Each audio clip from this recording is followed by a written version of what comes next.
children very much and children fondly called him Cha Nehru. He gave the famous talk at Hara High.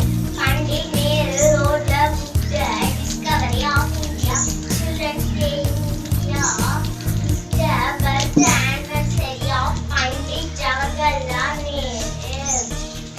Pandit Jawaharlal Nehru was a person of great love for their country. Pandit Nehru was one of the great leaders, politician and freedom fighters.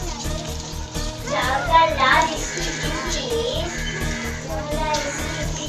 education in England and returned to India in 1912.